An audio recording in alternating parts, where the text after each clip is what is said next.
Friends, آج کی ہماری اسٹوری کا عنوان ہے چونٹیاں اور ٹڈا۔ پیارے بچوں، ایک باغ میں ڈھیر ساری چینٹیوں کا گھر تھا۔ وہ ہر کام میں ایک دوسرے کی مدد کرتی تھیں۔ جب کسی چینٹی کو باغ میں کھانے کی مزیدار چیز ملتی تو وہ فوراً باقی سب کو بھی بلا لیتی اور سب مل بانٹ کر کھاتے۔ ایک دن ایک ٹڈا اچھلتا کودتا کہیں سے اس باغ میں آ گیا۔ ٹڈے کو گانا گانے کا بہت شوق تھا۔ پتوں کے سائے میں بیٹھ گیا اور گانا گانے لگا۔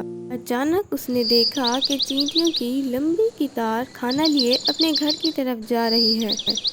ٹڈا بہت حیران ہوا اور اس نے چینٹیوں سے پوچھا، بہنوں، تم ہی اتنی سخت گرمی میں اتنی محنت مشقت کیوں کر رہی ہو؟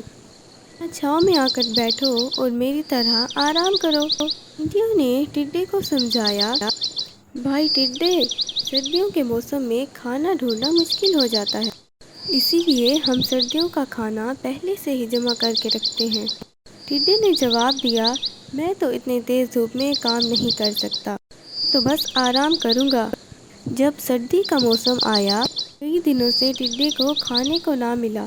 وہ پریشان ہو کر سوچنے لگا کہ چینٹیوں کے پاس جانا چاہیے، تو وہ فوراً چیونٹی کے گھر گیا اور ان سے مدد مانگی۔ چیونٹیوں کے پاس بہت سارا اناج تھا۔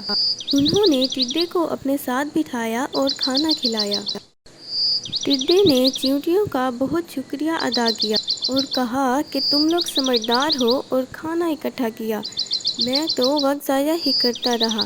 تو بچوں، ہمیں وقت ضائع نہیں کرنا چاہیے اور ہماری محنت کبھی رائگاں نہیں جاتی۔